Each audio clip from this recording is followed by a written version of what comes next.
Oke, kita mulai. Assalamualaikum warahmatullahi wabarakatuh. Selamat pagi teman-teman semua.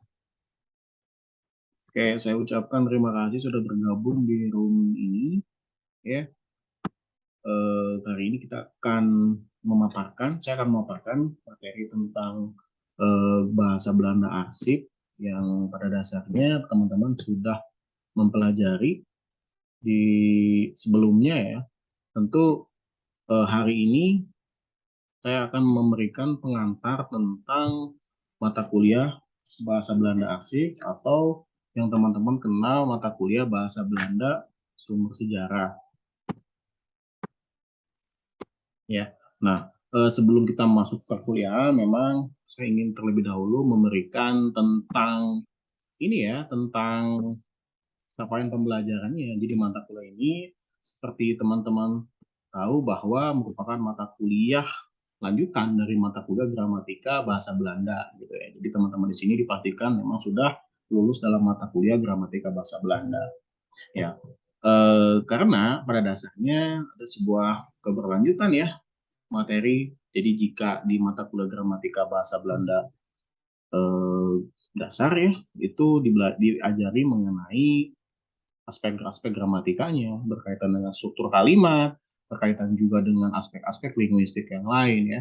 Namun dalam mata kuliah Belanda arsip, ya secara teoritis dan secara praktis akan diarahkan kepada penggunaan arsip-arsip sejarah yang menunjang dalam penulisan sejarah kolonial khususnya. Jadi dalam hal ini capaian pembelajaran yang hendak dicapai ya dari mata kuliah ini adalah ya mahasiswa mampu mencari sumber, menganalisis sumber kolonial baik secara tekstual maupun kontekstual yang dikaitkan nantinya dengan upaya dalam rekonstruksi peristiwa sejarah gitu ya. Dan dalam hal ini materi yang akan saya objek-objek pembelajarannya itu fokusnya itu adalah ya pemahaman terhadap arsip-arsip tentang Indonesia sejak masa VOC, bahkan sebelum masa VOC pun ada ya, catatan perjalanan orang Eropa, lalu arsip VOC, lalu arsip-arsip kolonial, yang khususnya itu ada arsip pemerintahan dan juga arsip organisasi-organisasi swasta.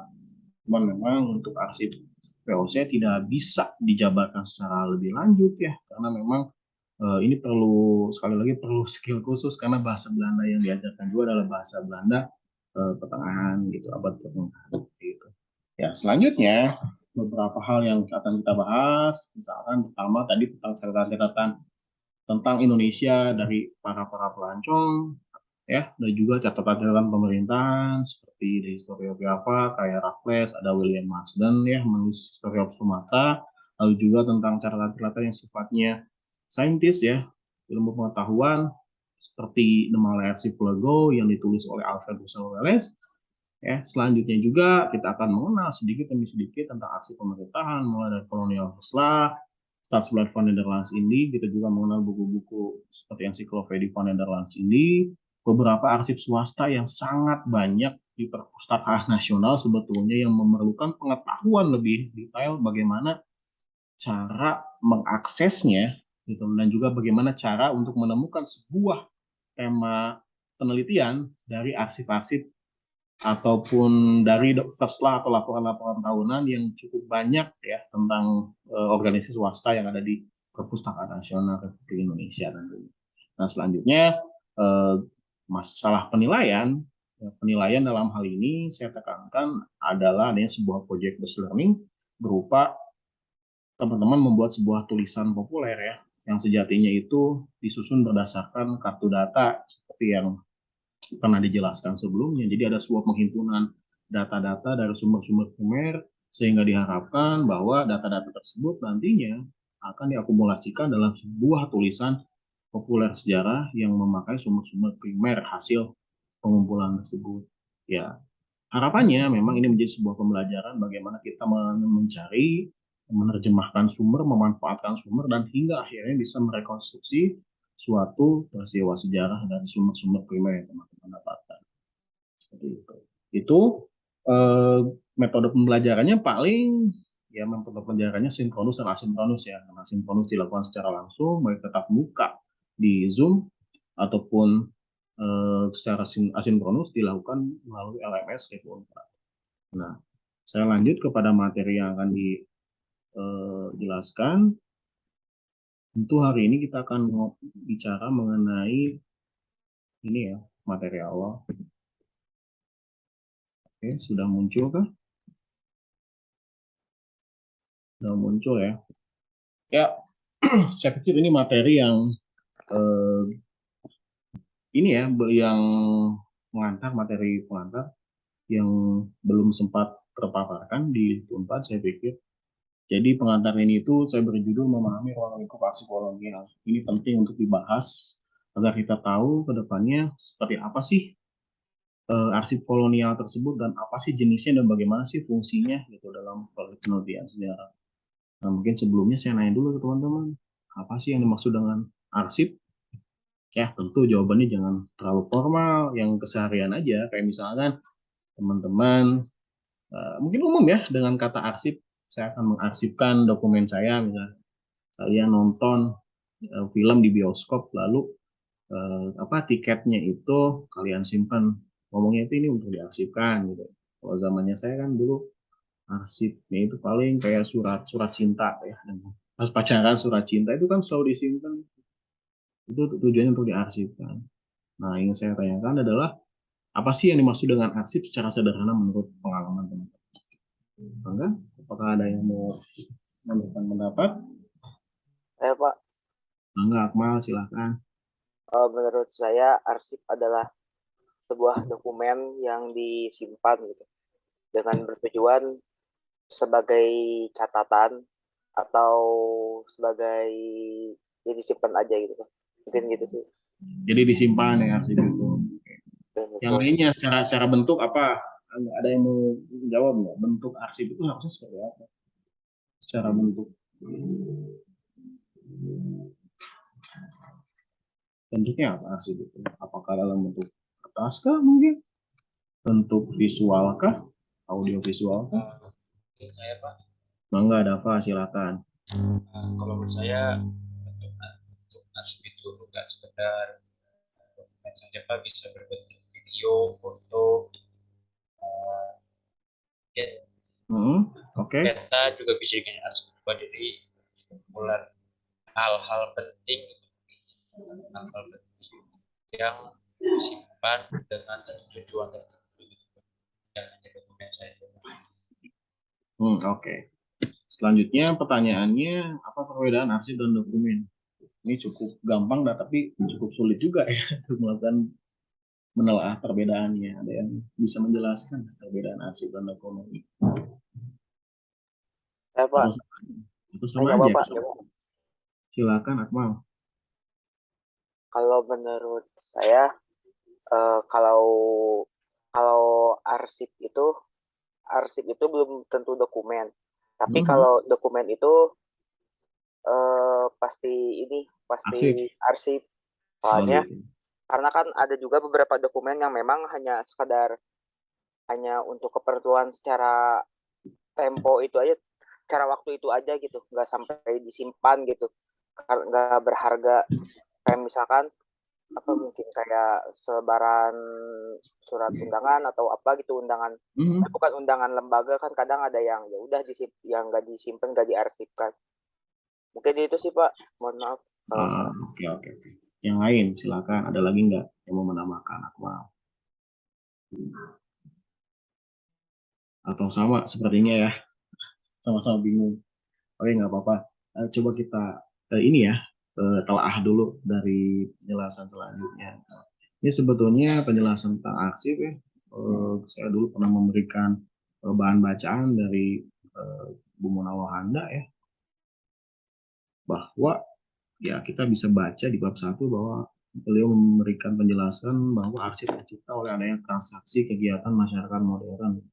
Dalam hal ini mungkin kita bisa melihat pengertian ini dalam arti yang sangat luas gitu ya, bahwa kegiatan masyarakat modern juga bukan sebuah dikotomi dengan masyarakat tradisional, tapi pengertiannya itu bisa juga mengacu kepada kegiatan masyarakat sekarang yang sudah banyak aspek-aspek modernitasnya, misalkan tulis menulis, gitu ya, surat menyurat dan sebagainya, sehingga akhirnya media-media yang digunakan dalam hal kegiatan transaksi tersebut, merupakan catatan-catatan yang ditinggalkan hingga akhirnya menjadi sebuah hal yang sangat berharga gitu ya. Notabene oleh para peneliti sejarah dijadikan sebagai sebuah dianggap sebagai sebuah bahan penelitian berharga, maka itu disebut arsip. Jadi sekali lagi arsip itu tercipta karena adanya suatu transaksi kegiatan masyarakat, baik itu dalam hal birokrasi, dalam hal perdagangan, dalam hal apa. Dalam perdagangan misalkan kalian kalian membuat nota gitu, ataupun nota hasil dari transaksi perdagangan, itu kan sebetulnya tidak ada artinya ya kan kalau untuk masa sekarang. Tapi dalam beberapa tahun kemudian bisa jadi itu menjadi sebuah arsip sangat berharga ketika teman-teman ingin menuliskan tentang sejarah tentang keluarga mungkin, apapun nota-nota tentang perdagangan, itu juga menjadi sebuah arsip yang sangat berharga untuk peneliti sejarah. Dalam yang hal lainnya tentu hasil-hasil birokrasi ya, dalam hal ini birokrasi pemerintahan ataupun birokrasi organisasi swasta, itu pasti meninggalkan surat menyurat tadi seperti yang diungkapkan oleh Akmal ya. Misalkan HIMSE itu kan pasti ada surat menyurat ya, dari sekretaris ke himpunan yang lain dan sebagainya. Ketika suatu saat nanti teman-teman ingin menuliskan tentang sejarah HIMSE sejak awal berdiri hingga sekarang, itu surat-surat tersebut bisa menjadi bahan yang sangat berharga. Karena pada dasarnya arsip itu kan tercipta tidak dengan disengaja sebetulnya ya. Karena ini secara natural aja kegiatan manusia meninggalkan catatan-catatan tertulis, namun oleh para peneliti karena sifatnya memang sudah sangat lama dan di sana itu ada nilai evidental, ada nilai informasional juga, makanya dijadikan sebagai bahan penelitian khusus dalam penelitian sejarah kayak gitu. Nah, dalam hal ini arsip juga sebetulnya ada beberapa pembagian ya. Ada arsip dinamis, arsip statis, ada juga arsip kertas, arsip non kertas, ada arsip tekstual dan juga non tekstual. Itu banyak sekali ragam. Arsip dinamis adalah arsip yang memang diproduksi oleh suatu lembaga dan masih digunakan di lingkungan kearsipan lembaga tersebut. Misalkan Unpad kan pasti setiap tahun memproduksi ini ya arsip. Gitu ya. Nah, arsip tersebut masih dikelola oleh Unpad sendiri yang digunakan dalam jalannya roda pembelajaran, pemerintahan, atau apa yang ada di Unpad. Jadi sistemnya masih digunakan. Makanya disebutkan sebagai arsip dinamis. Namun, arsip statis itu adalah arsip yang sudah tidak digunakan lagi, yang memiliki nilai kesejarahan, yang nantinya akan disumbangkan kepada lembaga resmi, yakni Arsip Nasional Republik Indonesia. Contohnya misalkan PT KAI ya, PT KAI kan sampai sekarang masih berjalan tuh, dan sampai sekarang itu masih mengeluarkan ini ya, surat menyurat, gitu, laporan rapat dan sebagainya. Nah, untuk yang tahun 2022, 2020, 2021 itu hasil surat menyurat itu ya tidak hendak langsung diberikan ke ANRI karena masih digunakan dalam jalannya aktivitas di PT KAI tersebut karena masih ada sifat rahasianya juga, sifat private-nya juga gitu. Nah, beda dengan arsip-arsip PT KAI yang pada masa Orde Baru misalnya, ya bahkan masa sebelumnya, gitu. Itu kan nilainya itu sudah tidak ada, sebetulnya tidak ada kaitannya lagi dengan jalannya PT KAI masa sekarang. Makanya secara nilai itu udah punya nilai faktual, gitu, udah punya nilai evidental juga, makanya diserahkan kepada Arsip Nasional Republik Indonesia. Tujuannya itu selain dikelola dan dijaga, itu bisa dipublikasikan untuk keperluan peneliti-peneliti yang hendak meneliti tentang PT KAI di masa lalu, khususnya dalam penelitian sejarah. Jadi itu perbedaannya. Lalu selanjutnya ternyata yang namanya arsip juga tidak lantas hanya bentuknya kertas saja ya, kertas sudah kuning misalkan, udah kotor dan sebagainya, tetapi ada juga pengertian arsip meluas kepada bentuk mikrofilm, bentuk film, foto, rekaman suara, dan sebagainya. Itu juga termasuk ke dalam arsip.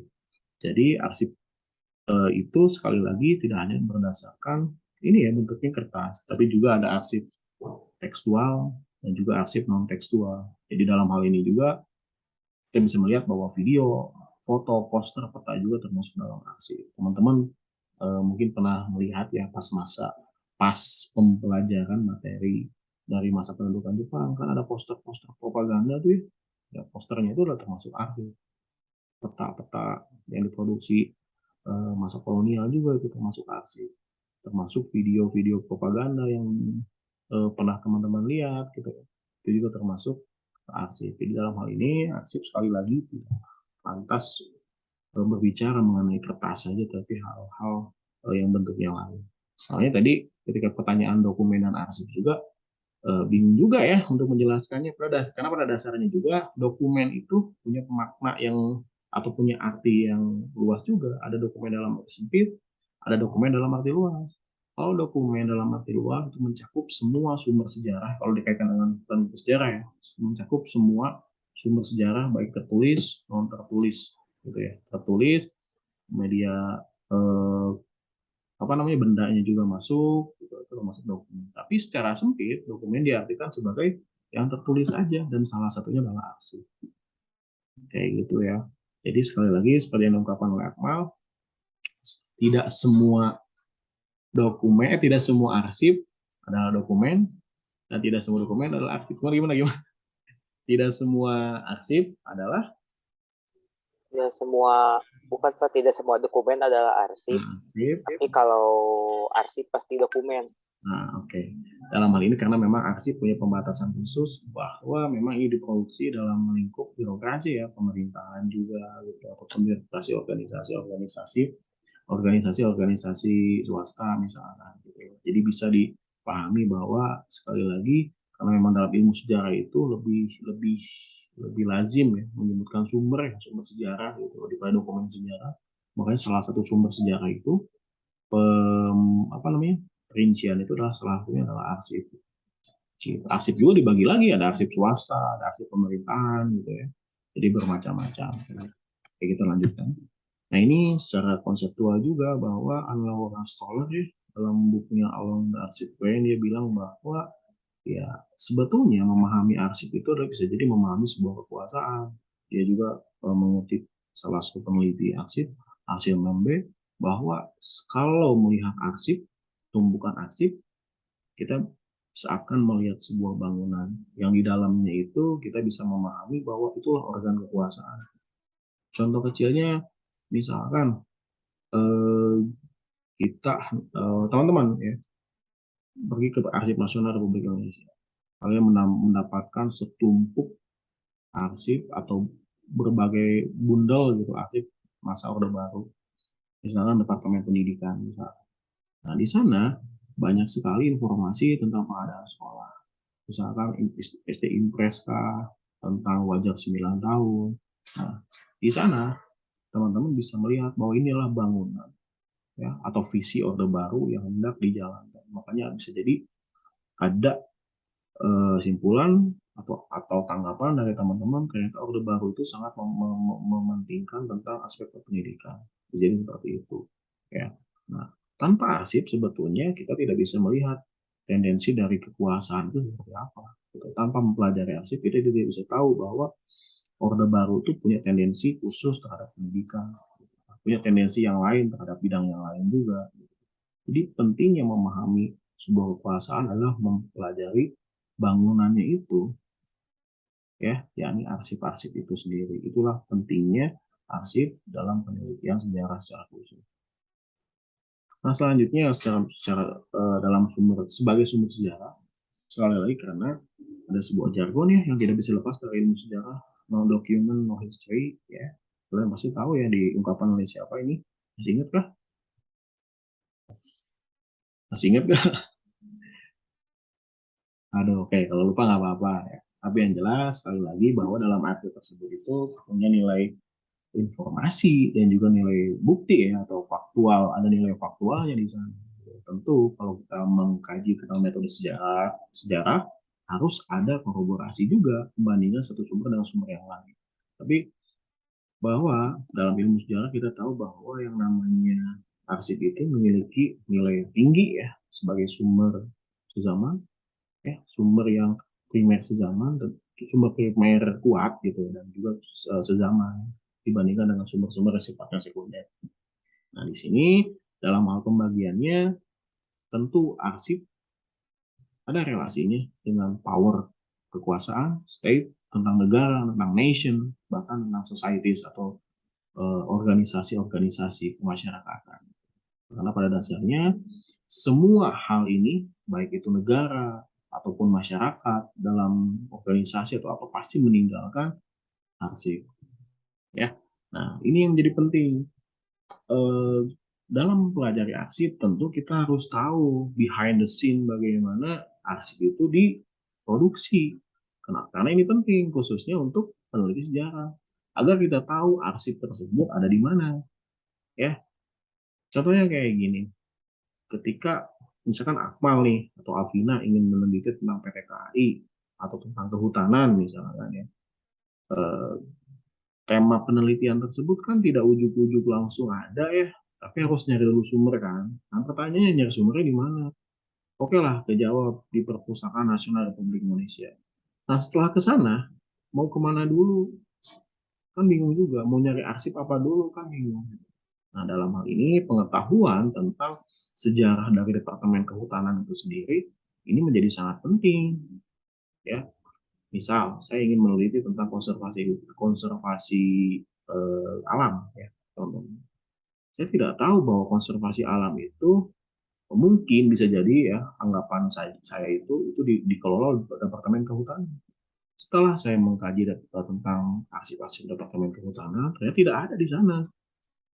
Ya itu karena saya nggak tahu kalau konservasi itu di bawah lembaga apa sih. Setelah saya telusuri, ternyata itu di bawah lembaga ada lembaga konservasi ya di sekitaran Kebun Raya Bogor itu yang memang mengeluarkan Forslah atau ya Forslah tiap tahunnya. Nah setelah pengetahuan tentang itu saya dapatkan, maka otomatis saya nyarinya langsung ke dokumen-dokumen tentang Kebun Raya Bogor misalkan. Ya. Dan ternyata ada. Jadi pengetahuan itu penting untuk mengarahkan kita kemana kita harus melangkah untuk mencari arsip-arsip yang tersebar di mana-mana gitu, tidak hanya di Perpustakaan Nasional Republik Indonesia atau Arsip Nasional Republik Indonesia. Jadi pentingnya untuk memahami behind the scene bagaimana arsip itu diproduksi. Nah, endingnya adalah yang memahami arsip, memahami kekuasaan sebetulnya. Tapi itu adalah value lain yang memang perlu pendalaman khusus atau perlu pemaknaan khusus. Tapi ini juga menjadi salah satu cara kerja dari sejarawan juga. Ini salah satu nanti yang akan dijelaskan adalah tentang arsip VOC. Ya, sebetulnya pertanyaan dasarnya itu kalau ingin meneliti tentang VOC itu harus nyari arsip kemana? Kadang-kadang ada yang bilang harus ke Belanda karena ya di Belanda lebih lengkap. Ternyata tidak ya. Arsip VOC itu ternyata sangat lengkap ada di Arsip Nasional Republik Indonesia yang ada di Jakarta. Kenapa demikian? Nah, ini yang dimaksud saya harus memahami behind the scene bagaimana arsip itu diproduksi. Jadi kita tahu ya dalam narasi historis bahwa yang namanya VOC itu kan pusatnya di Batavia dan punya jangkauan perdagangan di Hindia Timur itu sampai ke mana? Sampai ke Formosa, sampai ke Jepang juga gitu. Nah, pertanyaannya keterjangkauan yang sangat luas tersebut bagaimana sih surat menyuratnya, laporan perdagangan itu kayak gimana sih? Itu kan menjadi sebuah pertanyaan lanjutan ya. Gitu ya. Nah, ternyata surat menyurat itu dipusatkan di Batavia karena kantor pusatnya ada di Batavia. Misalkan perdagangan dari Formosa, ya itu harus dilaporkan dulu ke Gubernur Jenderal, harus disetujui dulu oleh Gubernur Jenderal. Ada di mana? Di Batavia, bukan ke Belanda, karena kita tahu bahwa transportasi atau komunikasi antara India Timur dengan Belanda itu kan memerlukan waktu berbulan-bulan ya, gitu. Nah, karena logika ini, maka semua surat menyurat yang menumpuknya di Batavia, bukan di Belanda. Makanya ya, pewarisan arsip-arsip VOC ya ada di ANRI, Arsip Nasional Republik Indonesia. Kalau sekarang kayak gitu. Itulah makanya peta di sini itu sangat penting. Ini peta saya dapatkan dari websitenya ANRI. Ya kalau kita lihat kan Batavia udah nggak kelihatan ya, karena hubungannya itu Batavia dengan baik dengan wilayah sekitar, bahkan dengan wilayah-wilayah terjauh sampai ke Afrika Barat, Afrika Timur, maaf, gitu, sampai ke Asia Timur juga. Nah, ternyata yang dilaporkan ke Belanda itu adalah biasanya salinan-salinannya, dan itu pun tidak aktual ya, itu berbulan-bulan kemudian. Kayak gitu. Nah, selanjutnya ini dia yang menjadi kesulitan bahwa ya VOC itu, hasil VOC itu bahasa Belanda abad pertengahan ya, dan beberapa tulisan masih bersifat paleografi. Ini contohnya ada dah register van Kastil Batavia. Ini sulit juga saya membacanya ya, karena perlu skill khusus ya. Ini ada juga beberapa arsip seperti resolution gitu. Ada plakat juga yang mengatur tentang keseharian lah penduduk-penduduk kota. Nanti beberapa mungkin akan dipelajari lebih lanjut. Ini yang penting juga arsip pemerintah Hindia Belanda yang banyak sekali didapatkan ya di ANRI ataupun di Perpusnas. Nah ini ada istilah Anne-Laure Solar bilang colonial state itu adalah kerumitan institusional. Makanya kita bisa bilang bahwa birokrasi itu wah, rumit banget gitu ya. Tapi dari kerumitan itulah kita bisa mendapatkan arsip-arsip dari setiap bidang lembaga. Misalkan contohnya dalam pembuatan jalan, kita menemukan itu, misalkan tentang pembuatan jalan di Kasidenan Cirebon. Itu kan arsipnya itu kalau kita tahu itu dari Departemen Openbaarwerken atau Departemen Pekerjaan Umum ya, seperti halnya sekarang. Ketika dilihat di ANRI ya kita meminta pembuatan jalan di Kasidenan Cirebon dari arsip pekerjaan umum, ternyata sebundel itu tuh isinya ada surat menyurat dengan presiden, surat menyurat dengan bupati, surat menyurat dengan wadana dan sebagainya. Jadi cuma tidak hanya atau tidak cuma satu lembar saja, bisa jadi ya ketika meminta itu bertumpuk-tumpuk nomor itu ada. Jadi memang dari hal ini kita bisa lihat birokrasi kan memang sangat rumit ya. Ada surat dari presiden bisa tembusannya bisa sampai ke RT gitu atau ke desa, itu pun yang terjadi. Gitu. Jadi akan sangat banyak produksi sumber yang atau produksi arsip yang diproduksi gitu. Yang ini. Nah, lalu bagaimana dengan hubungannya dengan Den Haag ya? Kalau ke Den Haag sebagai lampirannya sebetulnya tetap laporannya itu ada ke Batavia kayak gitu. Ini juga menjadi faktor penting ya, kesulitan komunikasi antara Batavia dan Den Haag itu. Makanya ada dibuka jasa mail di Mesir. Jadi ada sebuah kantor komunikasi gitu ya untuk menghubungkan komunikasi antara Batavia dengan dengan Belanda. Jadi itulah logika historis, itulah yang membuat Batavia menjadi pusatnya aksi kolonial kan VOC gitu.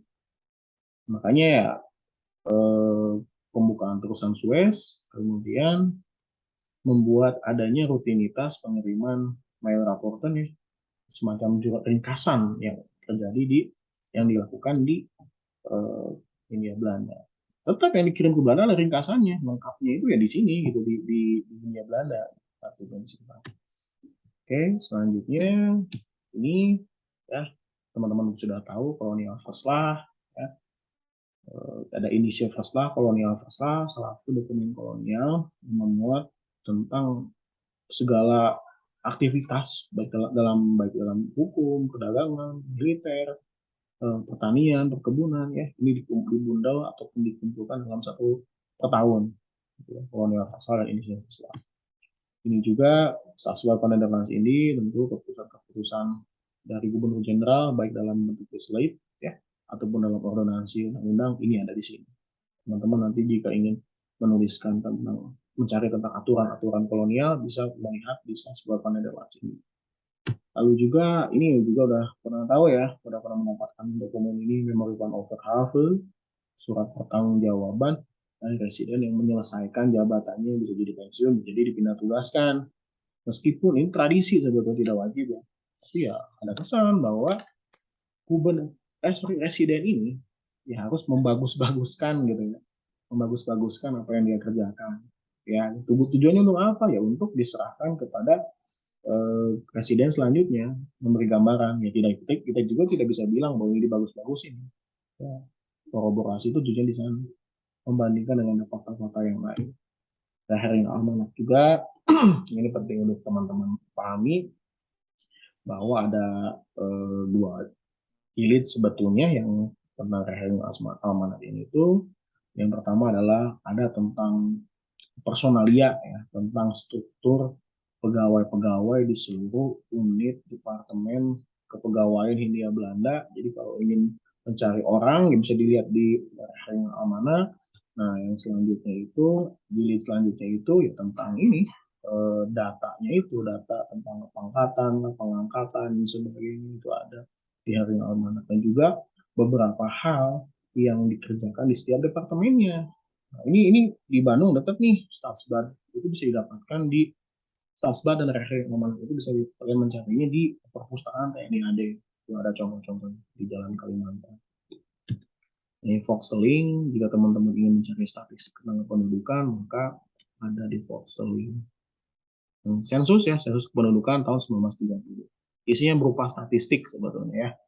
Statistik bukan cuma etnis, ada etnis, statistik etnis tentang gender juga ada di sana, bahkan sampai ke bidang pekerjaan. Nah, selain itu, selain arsip pemerintahan, banyak juga arsip perkumpulan swasta ya. Dan ini banyak di Perpustakaan Nasional Republik Indonesia ini banyak sekali. Biasanya dihimpun dalam yang Verslah, laporan tahunan Verslah, ataupun laporan, ataupun mededeling atau mededelingen atau pewarta atau majalah. Ini ya salah satu yang saya perlihatkan laporan tahunan dari perkumpulan pecinta alam Hindia Belanda ya pada saat saya meneliti tentang ini. Nah, ini bagusnya adalah setiap tahunnya organisasi ini mencatat apa yang dilakukan gitu. Jadi memang budaya menulisnya itu udah sangat bagus ya gitu ya. Jadi melaporkan atau mencatatkan apa yang dilakukan setiap tahun. Ini berharga bagi penulis sejarah ya dalam melihat apa sih aktivitas yang dilakukan terkait dengan penegakan ataupun aktivitas dari pelestarian alam di Indonesia. Nah, selain ini banyak banget ya organisasi swasta lain. Bahkan saya pernah melihat ada sosialita, ya kan, sosialita Hindia Belanda, Huisvrouw Vereniging, ada juga saya melihat tentang Java Motor Club ya, kayak geng-geng motor gitu lah ya, yang membuat klub motor, tapi dia menuliskan catatan tahun. Ini teman-teman juga pernah mendapatkan ini ya, ensiklopedia Van der Waals ini, jadi memuat segala hal ringkas di Hindia Belanda dan disusun berdasarkan alfabetis gitu ya. Ini juga menjadi rekomendasi utama bagi para peneliti untuk yang akan meneliti tentang Hindia Belanda. Oke, itu mungkin untuk ininya ya, untuk pengantarnya. Sebetulnya selanjutnya ada feedback dan kuis. Jadi secara asinkronus ya harus dilihat di Unpad ya, untuk perkuliahan ini. Itu mungkin untuk penyampaian materinya ya. Terima kasih atas perhatiannya. Saya ucapkan terima kasih. Mohon maaf apabila ada kesalahan. Assalamualaikum warahmatullahi wabarakatuh. Waalaikumsalam warahmatullahi wabarakatuh. Terima kasih Pak.